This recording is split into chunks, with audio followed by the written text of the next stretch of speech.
We're in the heart of Hollywood, about to go interview Chef Celistino Drago on his newest restaurant, Osteria Drago. Let's go inside.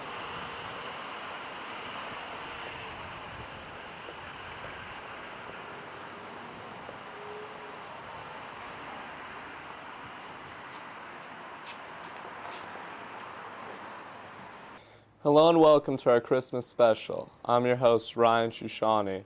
I'm currently in the kingdom of restaurateurs with famed Celestino Drago in his new location, Osteria, here in Sunset.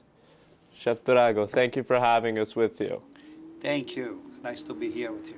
I came here 32 years ago in 1979. I was a young chef in Tuscany, and I was invited to come here in Beverly Hills to work for this restaurant, and just took the opportunity to come and spend a few weeks, and after 33 years I'm still here. And what began your passion for food? Eating. I love to eat from when I was a little kid. I love the quality. I love really, all about, the dining room table, what happened. And I started to grow up and saw the excitement. I met some people in the restaurant business while I was going to school. And I fall in love with the restaurant business. Every day was a beginning, just dealing with ingredients and creating and do the authentic Italian cuisine. And of course, growing up in my family, a big family, 8 kids. I'm the oldest of 8. And my mom, she's a great cook. She still cooks every single day. My father competed with my mom all the time. Then everybody had to really, cook at home, and we had to know how to do every single thing. And I just did the passion, the love, and I was cheating sometimes when my mom was cooking something. I was adding something else without her to know. I think now I understand when some of my creativity and love and passion came from to make things really exciting. But really home was the beginning, the start of everything. And when did you decide that you were going to become a chef? That this is what you love to do, this is what your passion is? When did you decide that this is it for me? I was in Tuscany, in Pisa, and I was going to a mechanical school over there. And I really didn't like too much the school, but I didn't want to go back to Sicily, and disappoint my parents another time, because I said I don't want to continue. I don't want to go to college. I just want to do something. Then I love to do it. And I met these people in the restaurant business, Ignazio and Francesco, the restaurants over there. And I talked with them, and they said, listen, can I just come here when I'm off school and do whatever you need, and I start to, help them in the kitchen, peeling potatoes and clean the fish. And after school was done, I already was the pasta chef in that restaurant, and I became the chef of the restaurant at the age of 22. And after 5 years, then I started to really work in the kitchen. But that's when I saw the restaurant business, and again, every day was a beginning. I say, that's what I want for my profession. I finished school. Actually, I got a job with the school. Then I never took it just to stay in the restaurant business. And I was very lucky, very blessed to have 2 people like them to really, embrace me and my idea and my passion, and just they took me to the next step. Why did you decide to come to America? Oh gosh, that's a long story. I mean, I wish we had a couple hours. I was a young chef, very popular, there, because usually a chef in Italy is 50 years old, 40 years old, with a big talk, and and this young kid, 22 years old, and really was revolutionized a little bit the kitchen of the restaurant after the chef left. People were talking about, and they were coming over there. They allowed me to do different dishes, and one day this gentleman showed up and said, listen, I have 2 very good friends of mine. They are in Beverly Hills. They have a restaurant, and they're looking for a chef from Tuscany, a young chef that can go to America and stay there and check if they like the job. And if you like to stay, you stay. If you don't, you come back. We pay for a round trip tickets and just come over. And that's what I did. I came over without really telling my parents. My parents were in Sicily. I was the only one in Tuscany. And I said, I'm going to spend a couple of weeks, in California and come back. And here I am. I liked here what I saw. They knew exactly what they were doing. They wanted young people because they just, in the 70s, in the late 70s, it was fun. It was a lot of fun here. And they knew between work and the great weather here and Hollywood, all these things, they would convince me to stay. And that's what they did. Why do you think that Italian food has really taken such a hold here in American culture? I mean, it's become very Americanized. Why do you think Americans have created such a passion and love for Italian food? Well, I think how I can answer this. First of all, Italian food is really, it's not just food. It's culture. It's a story behind every single dish. And everybody in Italy, we take pride of the ingredients and what we're doing. They have to be done a dish the way it's supposed to be done. It's simplicity, ingredients, freshness. That's really the key of the Italian cuisine. When you start with, with everything being fresh and cook with the best ingredients and keep simple. And that is going to show. It's going to show to the plate. It's going to show to the people taste and palate. And then in a way, people, you have that taste, to just go back and, you have the pasta, you have the veal chop, you have the seafood, you have all of that. And this is just great food that people get used to and get stuck with that. And how do you recreate your authenticity in another country? You see a lot of Italian food that's really Italian-American food. How do you take your authenticity and stick with it? Well, that was one of the things when I came here, then was a big issue for me. I didn't like what I saw here, and I had to, work with what we had ingredient-wise. 1979 was nothing around. The rice, the risotto, used to try to do risotto. They used to use, Uncle Ben rice, not the arborio, the carnaroli, all this, because it was not available here. Ingredients was very, very poor. Then really that's where we had to kind of work very hard, with the ingredient that we had here to keep that, that flavor and authenticity. And I said, no way I ever gonna stay here, I ever gonna make here. It's just I don't like what we are doing. But grow so fast, was more young chef, at the time, with me, and we start to request from growers, produce company farmers, say, listen, can we have the wild arugula?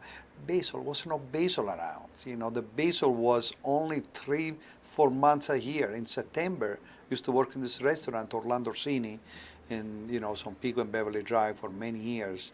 And in September, October, was no more basil. Then we had a dish in the menu called spaghetti checca, with chopped tomato, garlic, and basil. Then in October, we had to switch. Instead of basil, they used to put olives inside, called cecone, because basil was not, available. 1983 was already more than 40 different kind of basil available here in California all year round. Then, I remember was the region of Liguria. They were promoting, the region, the food, and the tourism here in California, and they brought chefs from there to cook here and show what they were doing over there. And they had a big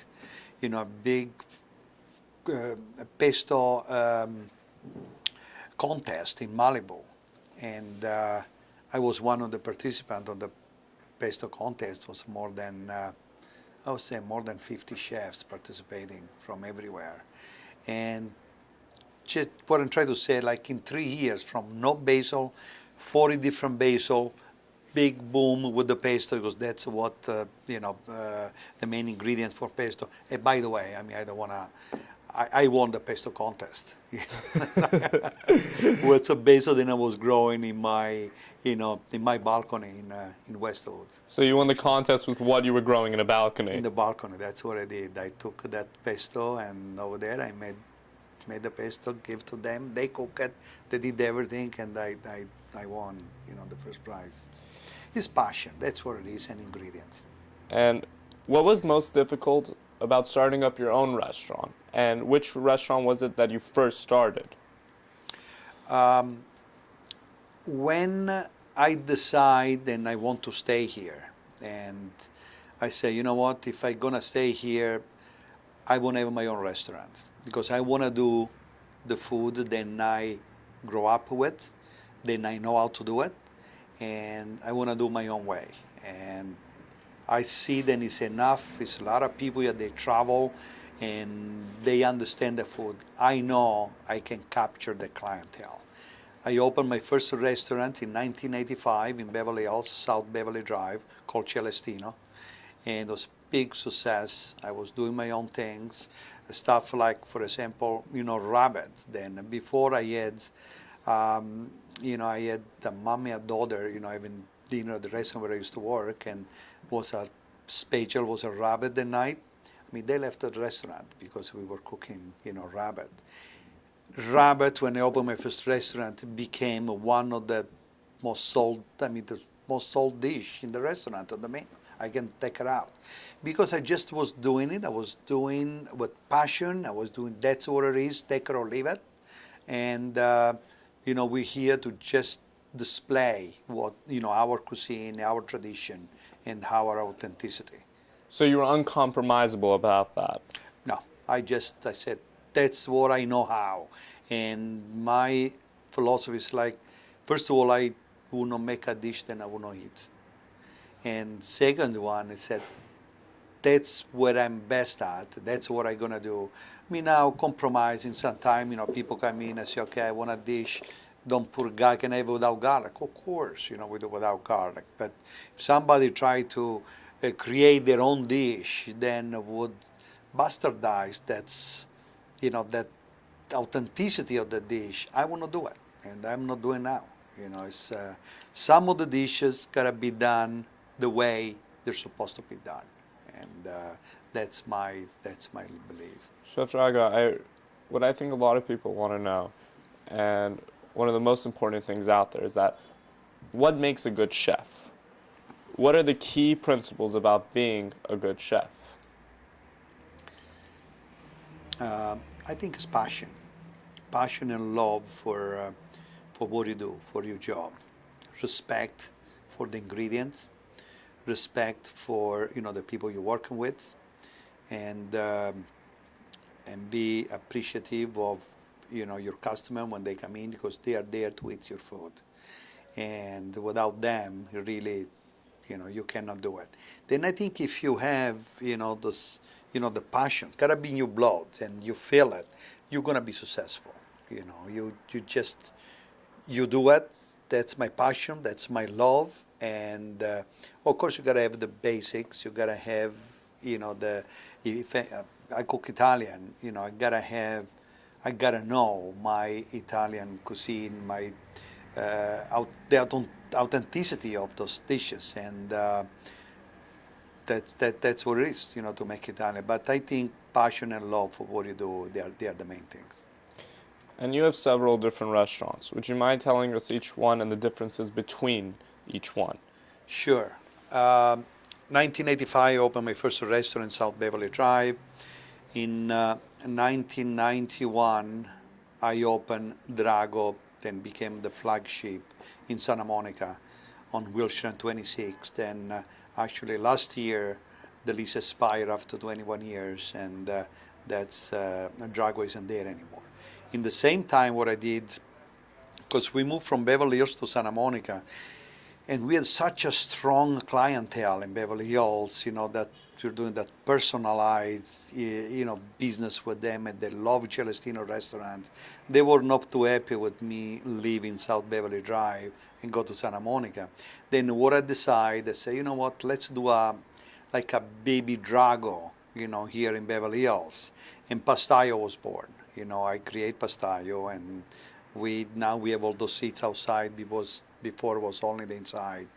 I brought here, 3 of my brothers, at that time, and they all start here working with me from South Beverly Drive to Santa Monica, and learn this business. And 2 of them in the kitchen, Tanino and Giacomino, and Calogero in the dining room. When he finished school in Italy, came here, say, I want you to be in the dining room. Then one in the front, one in the back. We can just run a restaurant one day. And I decided to put, Giacomino he became the chef, over there at Pastaio, and he's still there, running Pastaio. And it's a great success. Pastaio is it's a great trattoria. But what we did at Pastaio when we started was all about pasta, risotti, salad, carpacci. I had a lady there, Lilian Nuila, then she's still there right now, making the fresh pasta, and from there we were cooking and serving. Now became more of, we had the main courses, became more of a restaurant, and it's the casual, Drago food over there at Pastaio. It's a fun place. It's busy all day. You can go there any time of the day. It's fun. It's just that's really, Pastaio. Then what I did in the same time, I said, okay, we want to grow and do another restaurant, and I did the Celestino in Pasadena, the same restaurant I had on Beverly Drive. Then we moved to Pasadena, and we opened Celestino in Pasadena. Celestino is still there right now, run by my brother Calogero. And after that, I did some other things in between. One, a steakhouse, an Italian steakhouse. Then I fall in love with this Italian beef, then finally made in America, Piemontese beef. And I opened this steakhouse on Beverly Boulevard, then Celestino Italian Steakhouse. Then still people come to me and they say, that was the best beef I ever had, that was the best restaurant. I sold it, the landlords, bought me out, because now it's a big building there, and just, the concept of the steakhouse was gone. But also was very hard, with the beef, then I was too early, at the time. The consistency on the beef wasn't there all the time, then made very, very, very hard, on us. Then I decided to don't continue with the steakhouse, and say maybe one day, when the beef become a little bit more consistent, and I'm still thinking, maybe one day to do a steakhouse with the Piemontese beef or something. The other thing that is very important than I did, here everybody was talking about food south of Rome that was heavy, and every single thing south of Rome was heavy food, and it wasn't good. And I said, they have no clue, really what we have in the south. And I took that very personal when people thought that the food on the south was just tomato sauces and heavy garlic and spicy. Then when I opened Drago in Santa Monica, in the bottom of the menu, I put 6 dishes, Sicilian dishes. And I never worked in Sicily before. I never, did anything in Sicily. I just remember the food that my mom, my family was cooking, and friends, and also, some of the new dishes that I start to do research for, and I put on the menu.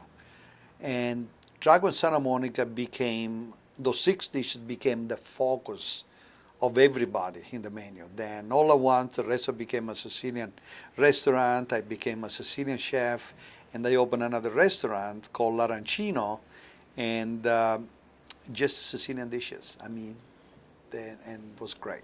So how many restaurants do you have so far? Now, Drago Centro in downtown, that's the newest restaurant. It's a really big, beautiful, one of the biggest restaurants I've done. Now really it's the flagship of the group, my restaurant. Osteria Drago right here, then I just opened. Of course, Il Pastaio in Beverly Hills. And right next to Il Pastaio, I have Enoteca Drago. Then it's more of a restaurant, wine bar. We have a great wine program over there, more than 50 wine by the glass, by the ounce, and try to, do so many different things. And on top of that, I have a bakery in Culver City. Then we do bread for restaurants, hotel, airlines. It's really a great growing business. Also, I have another kitchen in El Segundo, and it's Drago Hair Catering. Then we provide foods. We produce all the food for United Airlines and Continental from there. It's not my cuisine. We are just producing the food for them. But then I have my hands full, and with my brothers now, all together, with 4 brothers here, between all of us, it's like I think 12, 13 restaurants, and some of them we're together, in a partnership. Some other I am by myself, and some other they are by themselves. So, as you well know, restaurants have about an 80% failure rate. Why is it that you've managed to make such a huge success here in Los Angeles, especially? It's not that I planned something. I just did what I believe people should do. It was what I was good at. To me, person-to-person relationship, that personalized service is very important.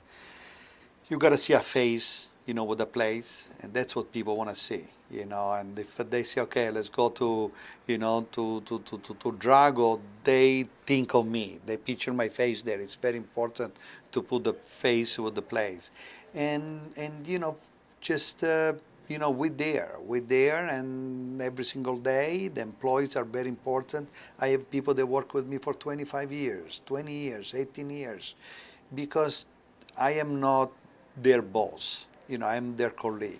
We work together, and we are in just for the same reason, to be successful. I build up something for all of us, and I tell them all the time. I say, when the restaurant is empty, we don't have to worry about nothing. I'm worried about when the restaurant is full of people. We gotta make sure every single customer walk out the door, they're gonna leave from from the same door. They gotta be happy, and when they go out, they gotta talk with their friends and how great the food was and what a great experience they had. That's really what we have to do. And on top of that, really, you gotta be consistent with the food, and that's really what it is. But it's that personalized, relationship with the customer, I think, is the key. I don't know if it's true, but that's what I think also is. And out of all the hundreds of dishes you've made, what is your favorite? Depends how I wake up in the morning. The favorite for me to eat or the to favorite, cook? the one that you put up on top of all the others and say, well, this is my favorite. This is it for me. Paradise. I really don't have a favorite dish. I don't. I love, when I cook, I love to cook a little bit of everything. My favorite things to cook is fish and game. I love game. And I love fish to do things. Of course, pasta. Also, I'm very, very strong in pasta because I love to eat pasta, and I will not make it.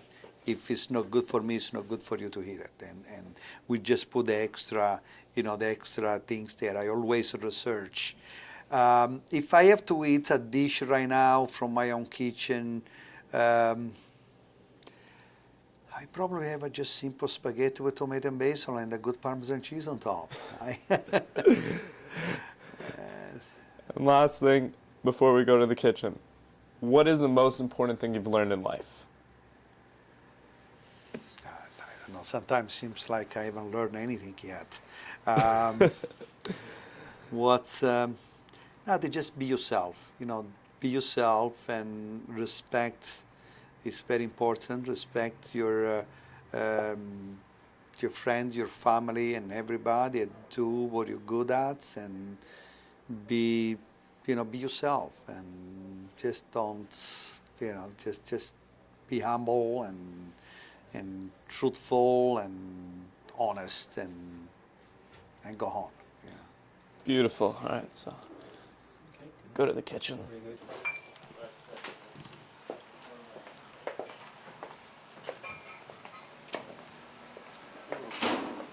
I like that painting. Maybe we should shoot the scaping of it first. And this. Yeah, pretty cool. I like that. Go ahead. As we're going on the way into the kitchen, we walk through the heart of Osteria, where we see the dynamic, the design, and the heart that Chef Celestino puts into it.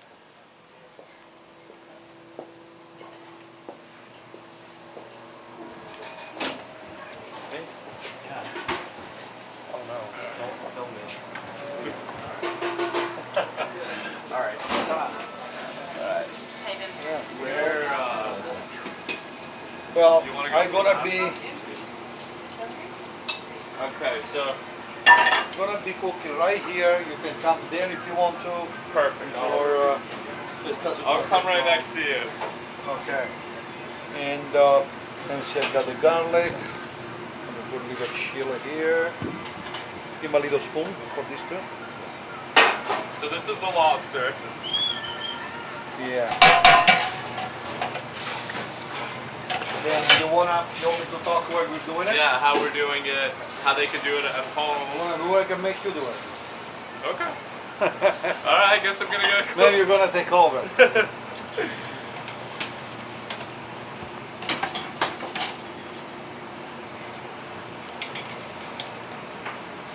Chili, garlic, things, white wine, olive oil.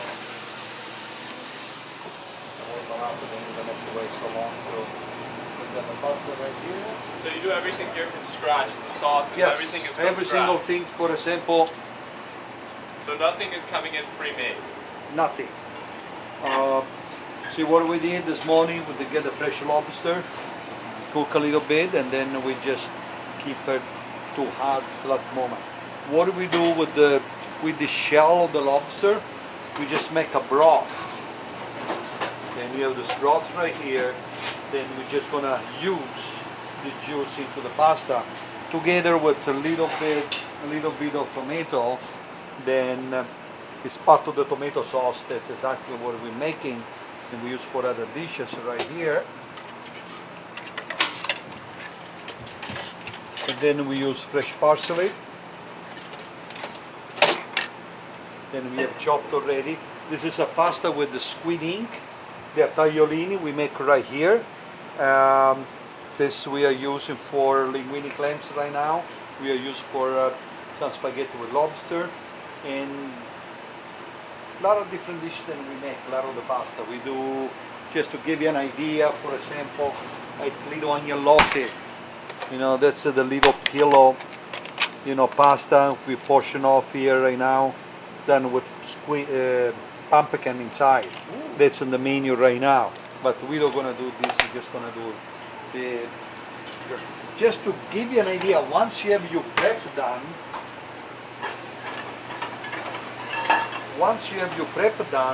it's very easy to put this dish together, okay?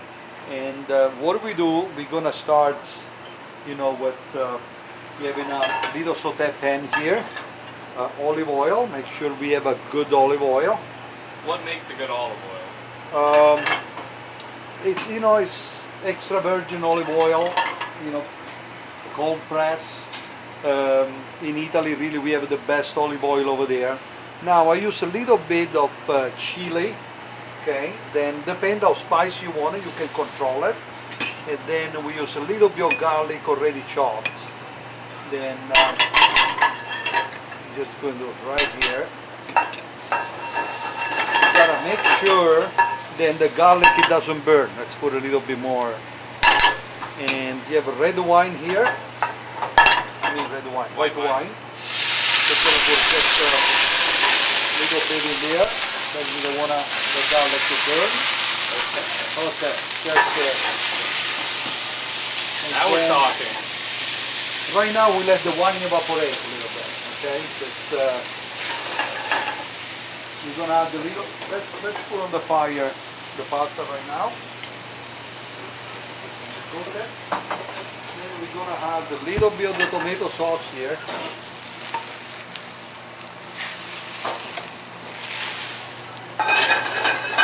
And now this is the key. We're just gonna add the broth. That's where all the flavor from the lobster is, you know, right there. Gonna put in here and let it reduce. I don't want to put the lobster there yet because you don't want to overcook and become chewy. We have the parsley, pasta is cooking. Really, this is a dish that you can put together in 5 minutes after you did a couple hours of preparation. Marination. I mean the preparation, you know, what you do with the lobster, you have live lobster that come every morning. We're just gonna, you know, steam a little bit, take the shells out, and we chop the lobster in big, you know, big pieces like this. Okay, I mean you can tell inside it's not even done cooked, very rare. And with the stock, we make the stock with all the shells, you know, and we put herbs and the celery, carrots, onion, you know, it's good flavor stock. And that's what we do. I mean, if you, I just want you to try right now the stock here, just to get Delicious. the lobster flavor is there. Okay, that's okay. Now I've got the pasta here. See, by the time the pasta cooks, you know the sauce is gonna be ready. Pasta is almost ready.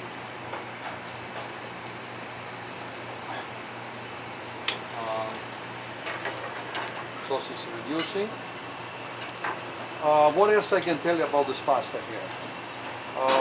You can use hard spaghetti. Then we have it right here. Some of the difference. The pasta is made with eggs. This is a durum flour, just the flour and water. Pasta is made with flour, squid ink, and eggs. And you make the pasta here also? Yes, the pasta is made here. The No, preparation, the spaghetti. Yeah, I mean the spaghetti. No, that's something that you buy imported from Italy. It's you know, that's why when people say, okay, I want a spaghetti al dente, you cannot make a spaghetti al dente with fresh, you know, egg noodles made at the moment. Anyway, here we have, I think now we can put the lobster inside. You know, right here, let it get a little warm and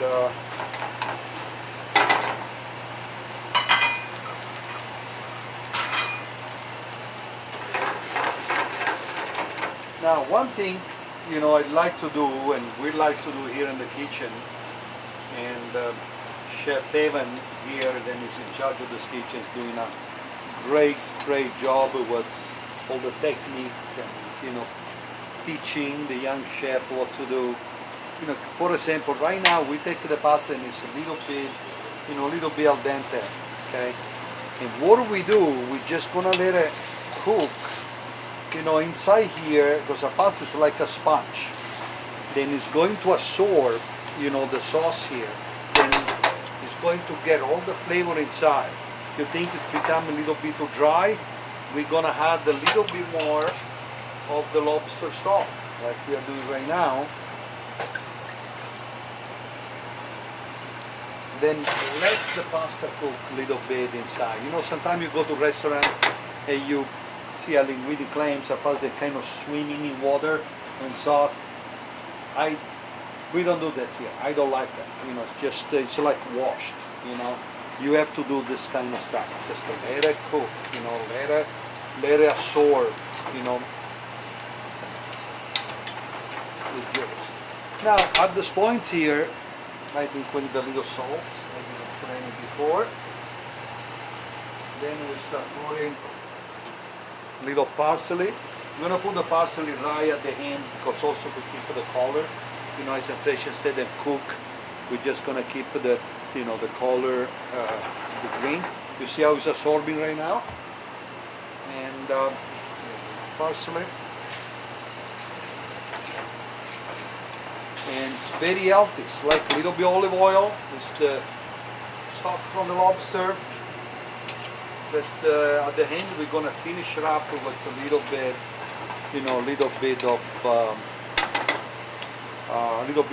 raw olive oil. I like always to use a little bit of the raw olive oil, to use this pasta here. It's really a great dish.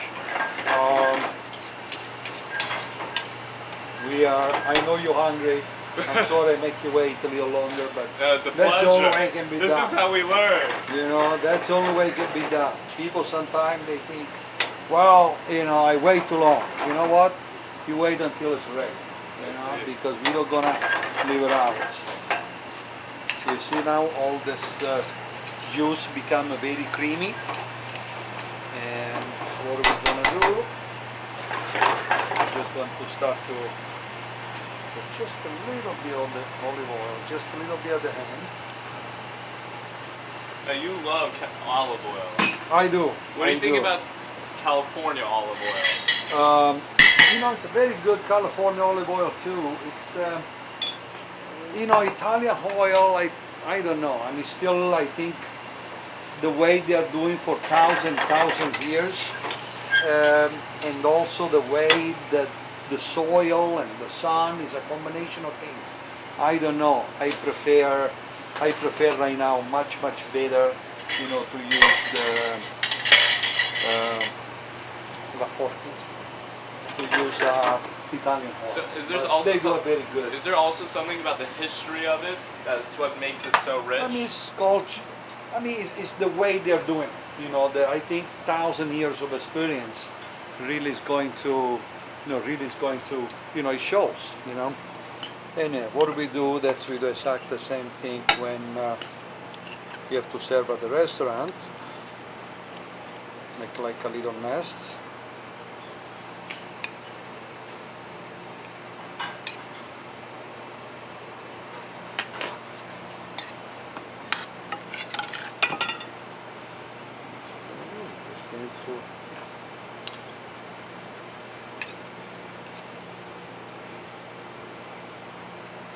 Okay, there it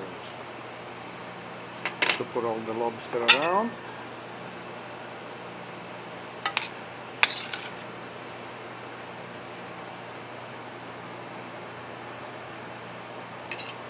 So this is something anyone can really make at home for their Christmas. Yes, and also, is in Italy we celebrate the Feast of the Seven Fishes.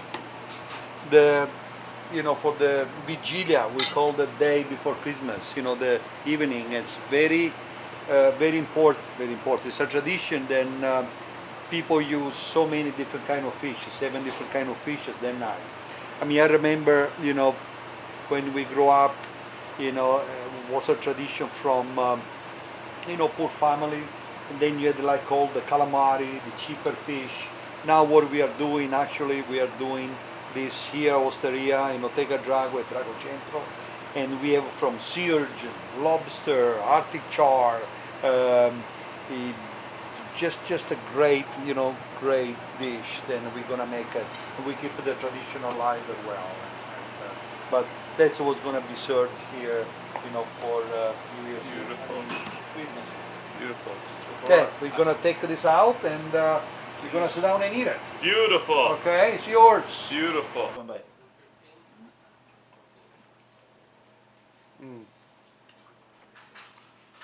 Buonissimo. Buon Natale. Auguri. Happy holidays, everyone. Happy holidays.